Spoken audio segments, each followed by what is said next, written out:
Hey guys, Joe9 Gaming here, and welcome to FIFA 17 Ultimate Team episode number 3 of the Road to Glory. As we start this episode off, we do get the Pride kit. We made that our home kit because I like it, and you know, Pride is a good thing to support, isn't it? So the EA Sports Pride kit is now our home kit. As we go, we have a pretty decent team, not too good, not too bad. Of course, Larson's contract expired in the last episode, so we're going to get rid of our lone legend. We put Morgan Smith in his place on the bench. Probably not going to use Morgan Smith too much, but we do, of course, have a very Italian team. We've got an Irish left mid and a Spanish right back at right mid. Of course, Arbeloa at right mid, but it's a very Italian team. So we're going to look to bring in Italian players in the future. But Silvestre has been good, but I haven't particularly enjoyed playing with him too much. So we are going to go and sell Silvestre, hopefully for more than we bought him for. Yes, we do list him up for 500 coins, and I believe we bought him for 350. Yeah, it says there for 350. We then put Bettoncini in his place. But anyway, in the last episode, we did buy Fabio Barini, I believe, for 700 coins. So we put Fabio Barini in the right mid position for Arbeloa, who's now going to take his place on the bench. And we have 90 chemistry. Of course, that left mid Irish guy midfielder, he's mucking up the chemistry for our team. And if we can get a left mid that's Italian in this episode, maybe that would be a good thing to do. But we do get a lone player here, and look right there, it's an Italian left winger. El Shaarawy comes in on loan for 12 games, and he brings our chemistry up to 98. I do believe the bad links are between Minone, Di Maio, and Bettoncini. But we do go in search of our first game of the episode, which we do find, and it is not an easy game at all. We come up against a full BPL team. Scott Dan's a bit of a weird starter there, but we do go into this game hoping for a victory, and it's straight away El Shaarawy, 7 minutes in, comes storming through the midfield, but a great save by Jack Butland, and eventually we have the corner kick. El Shaarawy with a great piece of skill, just runs it out of play. Great piece of skill by my brand new Italian left winger, Stefan El Shaarawy, of course, making his debut, so that's why they showed that. But here in the 11th minute, Gurley gets the ball, finds our brand new Sunderland player, Barini, cuts inside, finds Lagumina.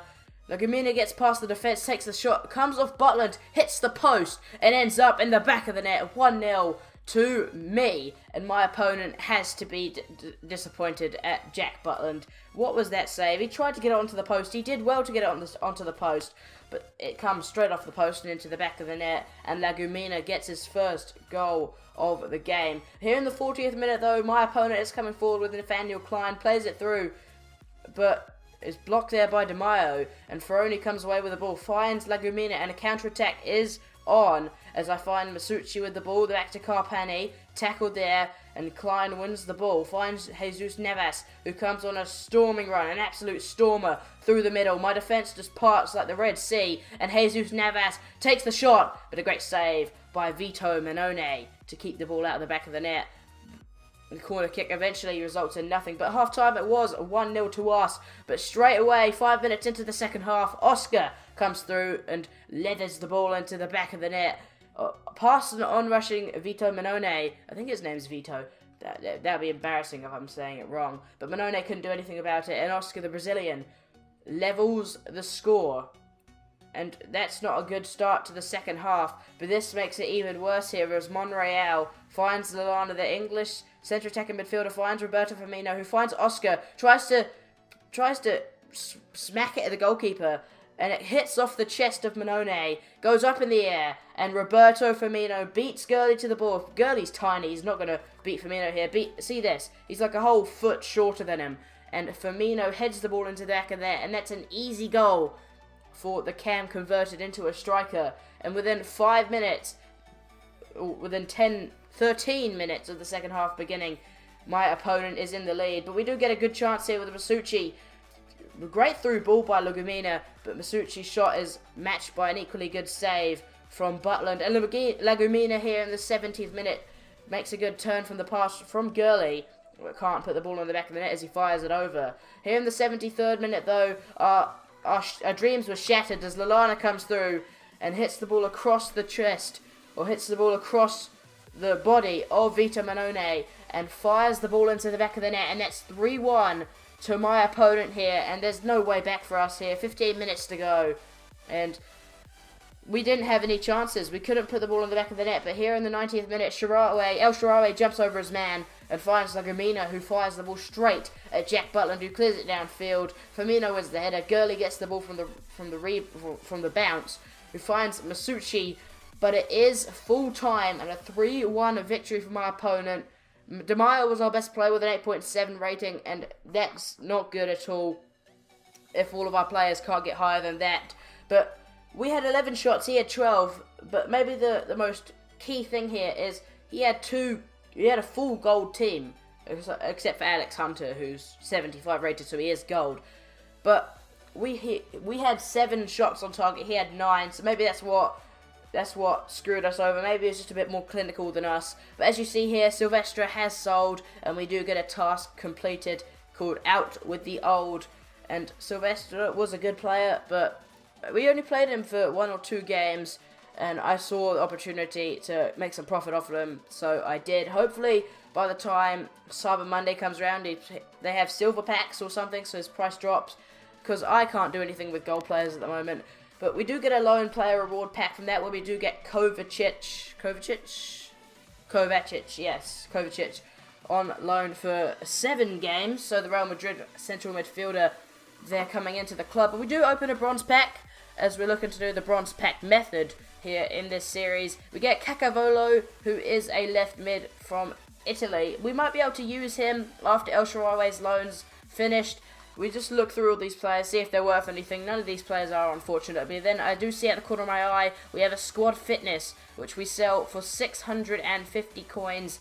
And it's almost an instant buy there, so that's a good thing that we can sell that straight away. So I decided to open up another pack, where we do get Fidge, a goalkeeper from the Netherlands.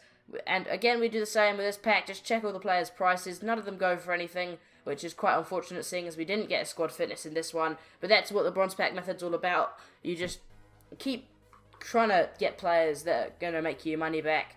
And as you see there, it has sold for 650 coins.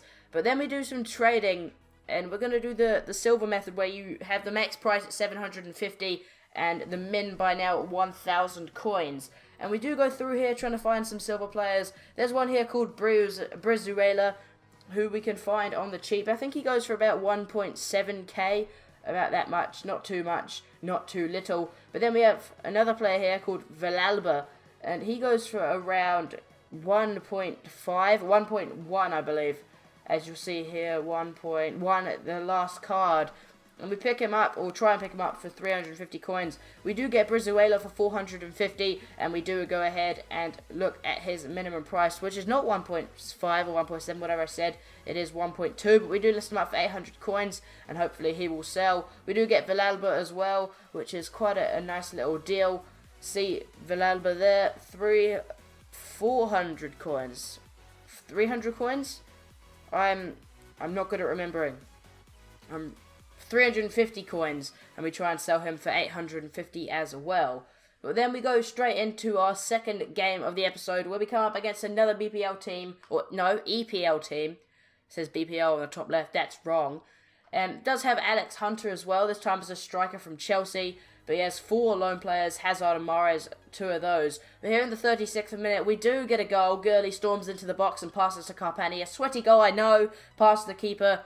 He had no way of getting to that Ospina. I feel quite bad for him. But in the opening minutes of that game, we had about 5 chances, and all of them had been saved by Ospina, which was very annoying. And at half-time, they see Gianluca Carpani with a goal. But I just want to show you the stat. At half-time, he had taken 0 shots. And of course, that means 0 shots on target. So we were absolutely dominating this guy. And here in the 49th minute, Carpani gets the ball in the edge of the box, gets taken down by Axel Witsel, who is on a yellow card now. I thought he was already on a yellow card. No, he is only just booked there. And we get a penalty And our new player making his second debut, Fabio Borini, steps up and fires the ball to the left centre of the goal and bites his hand as he runs away in celebration as we are 2-0 up against Dudley Villa, I think that's his name. And Ospina dived way too late, nowhere near the ball, and the Colombian could not beat the Italian in a battle of mind games. And here in the 63rd minute, Masucci is found by Lagumina, who plays a through ball for Lagumina, and the Italian goes through on goal, and his finishing must be through the roof. Look at that shot there. Straight past Ospina, and 3-0 to me. It's a great game so far for me. 63 minutes in, Koscielny can't get back, Ospina can't save it, and Dudley Villa are trailing. And at this point, I thought he was going to quit. 3-0 down, 25 minutes to go. I thought maybe he'd had enough. But he waited pretty much the entire 30 seconds. I think he came back at 10 seconds to go. As you see here, 9 seconds, 8 seconds. Yeah, it comes back. And then we get the ball straight from kickoff. And Lagumina is absolutely taken out by Axel Witsel. Remember, he's already on a yellow card. And as you can see there, the referee gives him his marching orders. Axel Witsel sent off with it's a horrible tackle. That would have been a red card anyway. But here in the 83rd minute, we decided to seal the deal as Masucci sends through Lagumina. A bit of lag, but it doesn't do anything as Koscielny can't stop Lagumina from firing the ball into the back of the net and making it 4-0 to me and my Italian team. And here in the 90th minute, my opponent thought he'd have a bit of a attack. It wasn't really an attack because it went straight to Minone. He rolled it out, and that is full time. See this here earlier, Stefan El Shaarawy. This is before the first goal with a good shot there. The captain couldn't find the back of the net. And then here, I think this is Masucci with this shot. A great shot, and an even better save by David Ospina. So unfortunately, we couldn't beat the Colombian goalkeeper before that sweaty goal. But at the end of the game, he had only 2 shots, and we had 14, I believe, and we did get 4 goals. So a great effort from the team, a great result. 1,468 coins, as you see here. Our player did sell for 800 coins. Bruzuela sold. Villalba still going for 40 minutes though. And I'm gonna tell you now, I have had to list them up again as we go back into the silver lists, the transfer market, looking for some more players to add to our list. We do look at a couple of players. I think we only get 1 or 2. There's one there, Oyongo. We look at him, decide he isn't really good enough. One here, Giki Ekwitz. We put in a bid of 550 for him. And then we have a look at Etuhu here, who looks promising, but then you see like 800 coins where he doesn't sell. And then there's one here, Kawaya, who sells for quite a bit, I believe 2,000 coins. We put in a bid of 350 on him. We win Giki Quiz. I'm never going to say that name. I'm never going to be able to say it. And we put him up for 1,400 coins. We didn't win any other player. We put in a bid for the other player though. I'm not good at names. But we do look at some others. We look at Ndidi, Cotterill. There were some other players as well. You see Ndidi, Kawaya. We still have the leading bid on him. 18 coins left though. But then unfortunately someone else bids on Ndidi, and that means we can't bid on him again. And as you see here, I'm pretty sure we win Kawaya. Kawaya. We do look at this goalkeeper here, Stur Ellegard, we decide is not good enough. And then we have a look at another player here, Stark, who is also not good enough, sells for only 600 coins, and there was a bid there for 450. Not too much profit there, and I decided not to go for it. We had a look at Mac Intosh, so it's like a MacBook, but double-barreled. We look at Pollitt, decide he's not good enough. We look at Choyunte, decide he's not good enough. And then we see that we have been outbid on Kawaya. And we have not put in bids on most of these players on our transfer targets list, so we just get rid of all of those that have already expired. And with 4 seconds to go, it is pretty obvious we're going to get Kawaya. Still can't say his name. 450 coins though for the young Belgian. I believe he's young. that may be a bit mean, but we list them up for 1,600 coins. And if you guys have any trading methods that you'd like me to try out, anything at all you'd like me to try out, or a team, put it down in the comments down below. I hope you guys have enjoyed this episode. Be sure to hit the like button if you have. Subscribe, as it really does help me out. Share this video to all of your friends, your family, as we do go back into the transfer market here. We don't find anything. That's a bit of a spoiler though. But I'll see you guys next time. Hope you enjoyed. As I said, peace.